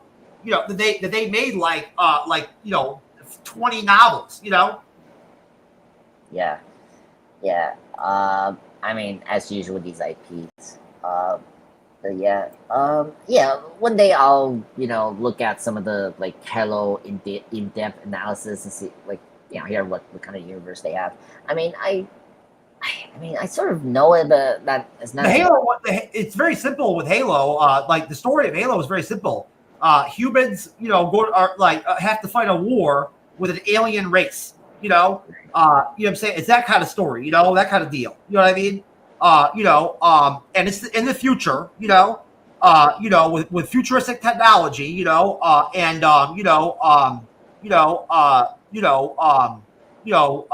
So space technology, is futuristic and all that, the expansion, into the universe and and conquering of other planets and all that has been done, and the alien, force that is the villain or that humans have to fight in Halo, is a coalition of like all these different alien races, that all come together and obey like one religion, right? Okay. And they're all united under like one banner together, and it's this massive war, once the aliens find out about the humans, you know what I'm saying? They start destroying colonized planets, and the aliens have the more sophisticated firepower and ships and technology than the humans do, right?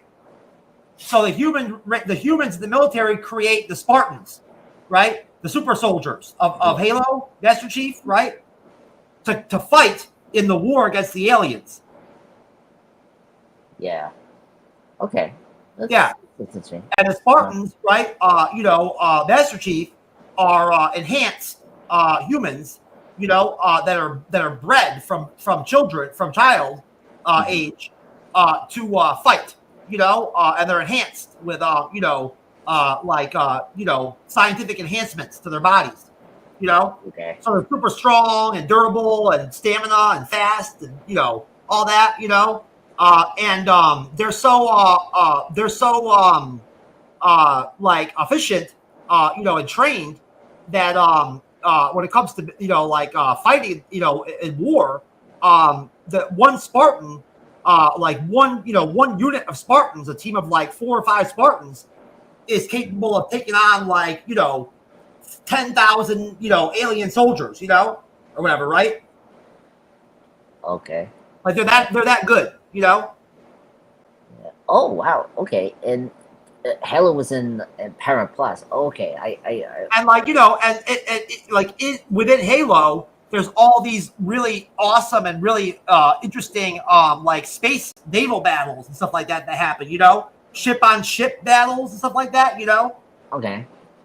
Yeah, kind of like Star Wars, but Yeah, kind of like that, but more military style, like more naval. You know what I mean? Okay. Because that's how the ships are like run, or like in the future in Halo. The Navy does all the space travel. Okay. Yeah, I was wondering if they were naval or something. Yeah. Oh yeah, and their ships are massive. Like they in the future they create all these massive ships. That are really interesting and like really elaborate. You know what I'm saying? Yeah. I totally forgot they were Xbox exclusive. The Halo franchise. Yeah, there's a lot of great characters in the Halo story. Some really standout characters. Several of them. You know what I mean? It's very interesting. It really is. Yeah, I'm just very sad it didn't do well, but yeah. Yeah, the show was not good. Yeah, I'm very curious. The only TV show we ever covered it on the Bleeding Edge and then stopped mid-season and stopped doing it. Oh man, that yeah. I can't believe we need to do that with Acolyte or whatever show we read. I've always been a Halo fan. When I heard they were making a Halo TV show, I was like, hey, why not? Yeah. I mean, it had potential. I mean, it was in Paramount Plus. Nobody watched it. Yeah. Oh, God. Nobody watched it. It was not popular. You know what I'm saying? Yeah. Really good cast here, too. It's crazy. Oh, my God. You can tell by like by the amount of like trailer reactions that came out on YouTube, like as a metric, kind of, in terms of like how many people were watching it,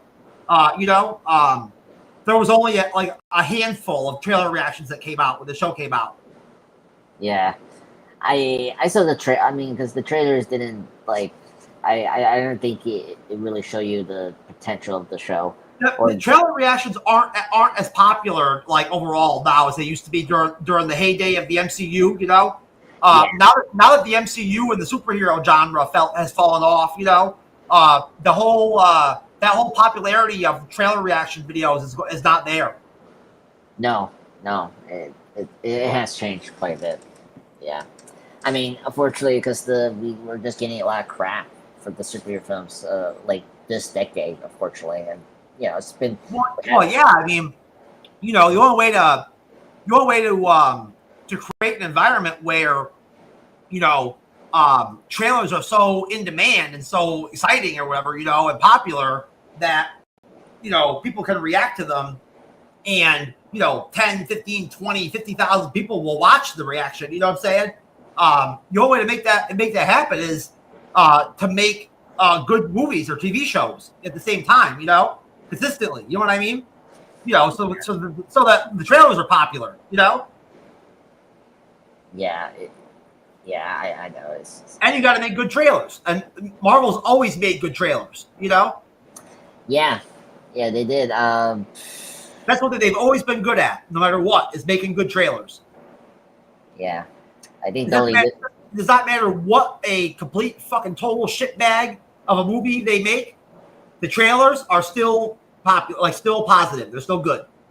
Yeah, I mean, the Thor: The Dark World, not a good MCU film. Had a really good trailer, I got to say. And Thor 4: Love and Thunder, the trailers were not good. They were just okay, right? But based on the trailers, you would have thought that movie was at least watchable. That it was at least okay. Yeah, that's true. I like the Thor: Love and trailers, but it was like when you saw the film finally is where okay, I don't like the film, and the trailers. I knew when I saw that first trailer that movie was in trouble. Oh really? Oh yeah. You're lucky, sir. I had high hopes when that was coming out. Oh my God. I knew something wasn't right. I knew it. Oh yeah. I mean, there was no way to predict it would be as bad as it was. You know what I'm saying? Back then. Oh yes. Coming off Ragnarok. You know what I mean? Yeah, I mean, and Avengers: Infinity War and Endgame. I mean, he was great there. No, but specifically Ragnarok, because you're bringing back the same director, the same, all that. You know what I mean? So at that point, the expectation was it was going to be a good film. Yeah, it's true. Well, and it has Christian Bale. That was the thing I was excited for. Was Christian Bale. There you go, Christian Bale. Yeah. Yeah. So those there were other reasons to be excited for that film. But yeah, Doctor Strange 2 had a good trailer. I mean, I don't know if you remember this, but when Doctor Strange 2 trailers were fucking awesome. Yeah, but the movie was not that good. No, I like it, but it's not as good. Yeah, it should have been better. I can remember that was a key moment for me. In content creation on the bleeding edge. In terms of where the MCU was at. As far as I told you about it before. We were getting together to do a show one night, and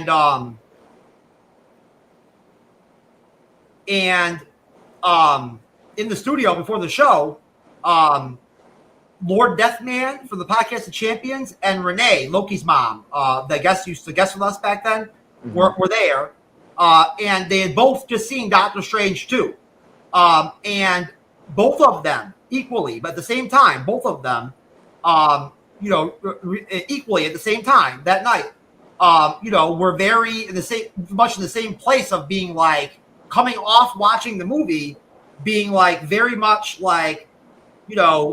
I'm concerned about the MCU right now based off this kind of feeling. You know what I'm saying? That's where they were at. You know what I mean? Yeah. I just watched this movie and now I'm kind of getting a little bit pessimistic about where the MCU is going right now. You know what I mean? Nah, I kind of agree, because starting with Doctor Strange 2 is something that's not right. Yeah. Yeah, I mean, even the Disney Plus shows during that year too was I don't know. It became a big discussion that night. I remember. I can't remember what we were doing that night on the show, but whatever it was, if I remember correctly, I think we actually got rid of it and changed it and just made the show about talking about where Marvel was at and Doctor Strange 2. Yeah, because I mean, at that time, it was a very, where the how hot button, the MCU was back then, the MCU chatter, was heavy, so it was a big event for Doctor Strange 2 to not be good or be that good. Yeah, no, I can't agree. No, it just stands out to me though in time that that happened after that movie. That I had that night event happen. And I always remember that. That's that was one of the first times where it was a big conversation amongst multiple people where we all shared the same feelings and opinions about something. You know what I mean? To where we wanted to talk about it. Yeah. No, I understand. Yeah, great. I mean, yeah, we can do another podcast to talk about that. But yeah, Doctor Strange 2 was not terrible, but it was not very good.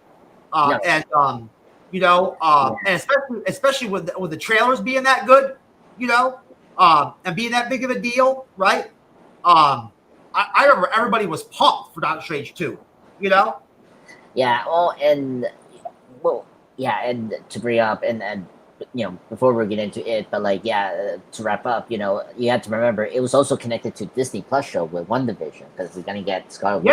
Yeah. If you were an actual MCU fan that would know about that stuff, there was that connection where it was a part of a 3-part, deal with WandaVision and Spider-Man. Yeah, exactly. Yeah, and Spider-Man No Way Home, because that was the last. last. That was a very MCU kind of thing to do, a very comic book thing to do, to have a 3-part, deal like that, Yeah, so many potential. But yeah, that was crazy. Yeah. Oh man, that was a good old times. Okay, so I have it. Welcome to Derry. That's gonna be our. I think that's gonna be our next show after we're done with the 2 shows we're reviewing right now. It's one of the only TV shows in the fourth quarter of 2025 that we have to cover. Okay, yeah, because I did check what else is coming, and I don't know the ones who I don't know. I'll see which one will be the ones we'll probably review. I've looked myself, Andres. I have an idea, and I've looked and seen what does come out for the rest of the year. Yeah. But there's always a couple of shows that come out that you don't hear about, right? Until they come out, kind of. You know what I mean? Yeah.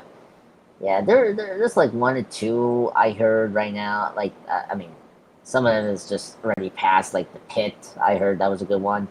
The Pit came out a long time ago, sir. It came out at the beginning of the year. Yeah, beginning of the year. The new Dexter show that's just like wrapping up. That's on right now. That's on right now. Yeah, right now I heard that was actually really good and better. What else? Other ones like Paradise. I heard Paradise was good. That's the Hulu show. What else? The Studio. I don't know if your friends talked about Nothing that. that's coming out for the rest of the year is anything that I know about, or like that I know, that I have any information about. You know what I mean? Yeah. All of it would be new to me. Yeah, I'm gonna watch it out. See what else we can do. I mean, let's see. It always helps to find another show or two to cover at the end of the year. In the last couple months of a year, when there's not so much to cover.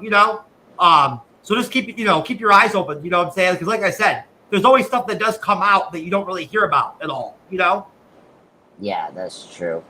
Yeah. So I'm gonna keep that. What's his name? Jeremy Renner's TV show where he plays the mayor or whatever of that city. Yes, is back. It's coming out for another season. It's 4th season or whatever soon.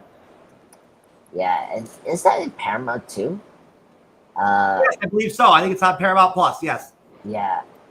I heard good things about that too. Yeah, I've seen it. I saw the trailer for one of the seasons. It looked okay. Yeah, there's another one. For Stallone, what is it called?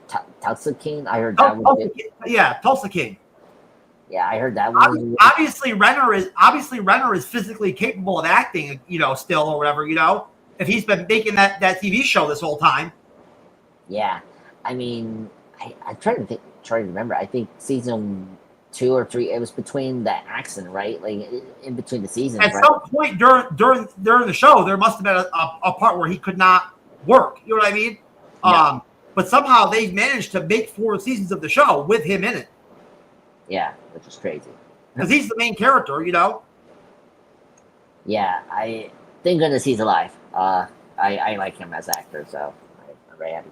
Oh yeah, his accident was very very dangerous. Yeah, and I hope it. He can do season 2 of Hawkeye if that's ever a thing. But yeah, I don't know. With the way the MCU is going, honestly, to tell you the truth, I really don't know.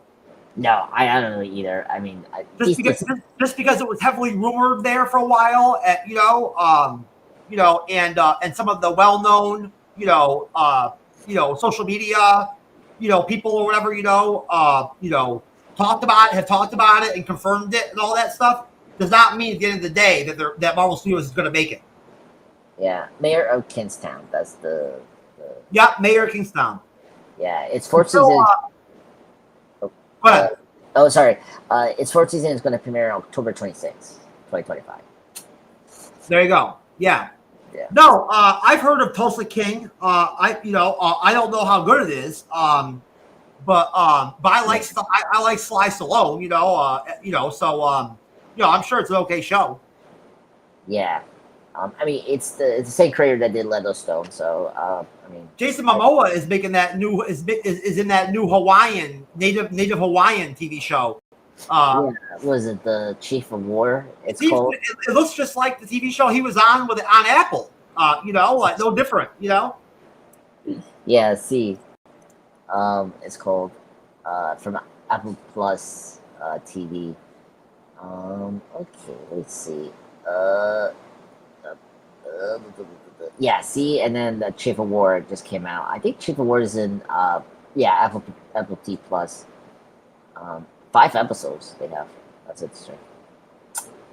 Yeah, I'll check if they have other things that we can watch. But yeah, there's other things going on besides that. Okay, let's get into it. Welcome to their season. Not season 2, but like the teaser trailer 2. And then after that we'll discuss that, and then we can like wrap up.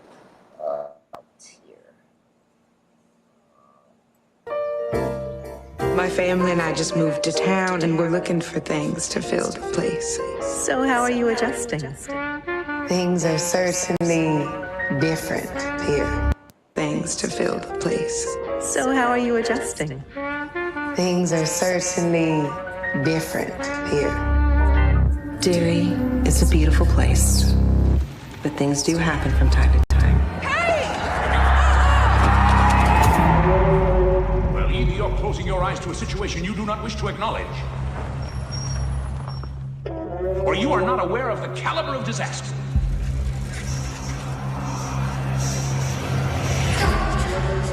Maddie was last seen the night of January 4th at the theater. He did tell me he'd been seeing weird stuff for a while before he disappeared. What in the hell is it? The Sonoricha. You know, an evil spirit. Mothers of River City, heed that warning before it's too late. Watch for the telltale signs of corruption.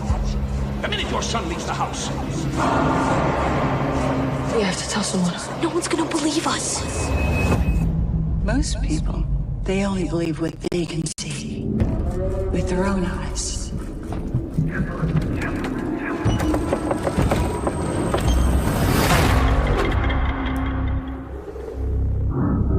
What is it? Answer me! I don't know! I don't know what the hell it is.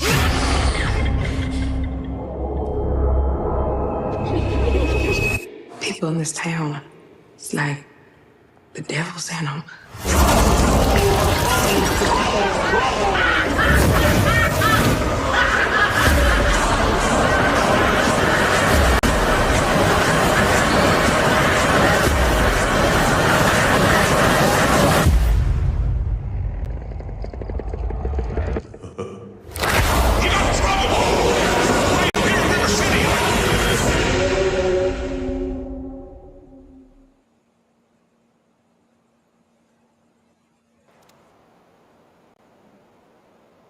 There. Okay. So our last trailer to review is It. Welcome to the Derry. Wow. First time seeing this teaser trailer. I'm very excited for this one. This one is my pick. After we're done with Peacemaker and oh no, what's the show we're doing? Alien Earth. After that. So but yeah, I'm very excited. We need to review the movies, right? Because because It Chapter 1, I think it's good to familiar like the world. I don't know if you've seen the Mirror series from the 90s, but I never saw the films. I've never watched them. yeah, they're not that. Chapter 1 is a good horror film. Chapter 2 is like okay, but you know it's not as good as the first one. I saw them in both in theaters. They're very good. It's directed by Annie Machete, who did the Flash movie a couple years ago. And yeah, it's based on Stephen King as usual. But yeah. And Pennywise is played by one of the Skarsgård brothers. Yeah, Bill, right? Bill, who's a great actor. He's a really good Pennywise. And I think it's great that he's coming back for this show. Yeah, I've seen a little bit of him as Pennywise from scenes of the It films on YouTube, you know, and he does look really scary. Yeah, really good. I mean, great performer, very scary. I really like this version. Yeah, despite the film's quality, even Chapter 2, he was really good still. Yeah. So yeah, that's going to come out very soon in October, as usual. And yeah, hopefully it delivers. So that's good. Anything else to say about this show? I think that's all I have to say. It's coming out October 2025 this year with 9 episodes, which is good. So that will lead us into like November and stuff like that. Yeah, most definitely, sir. That was a great pick. You know, I'm glad that we're going to do your first TV show that you selected for us at the Bleeding Edge. It's great. Yeah, I'm very happy because I was like, oh, how to fill in, you know, because like August we got the Alien Earth and Peacemaker doing very good. I was like, oh my god, and then when I heard this show was coming out, I was like, oh, I need to do this. This is really good, you know. So yeah, most definitely. You know, if it was another network or whatever, you know, trying to make this kind of show, you know, I might be a little bit, you know, iffy about it, you know what I'm saying? But with it being HBO, you know, I'm very confident that HBO will be able to put together a really solid show. Yeah. No. When I heard that they were going to do it, I was like, yeah, we probably had to go do it because it's HBO. I mean, come on, we've been reviewing HBO shows, so that's good. Yeah. So thank you, Jeff, for joining me tonight, sir. It was a blast talking to you. Always, sir. Most definitely, Yeah, Andre. yeah. I always enjoy spending time with you every other Sunday night, sir. Yes. So it's really fun. So just quick plugs. Our schedules. Wednesday, me, Jeff, and Cyber are going to be back again to do Alien Earth. This week I'm going to moderate episode 3. So I'm going to moderate the Alien Earth episode 3, and then Friday we're back again to do Peacemakers season 2 episode 2. So that's our schedule for this week. Anything else we have to bring up besides that? No, sir. That would be it. Yep. So thank you everyone for joining us on the Sinners review, and we'll be back again for another awesome selected movie, whatever, for the Andreas Pop Lecture Talk. Thank you, Jeff. All right, sir. Most definitely.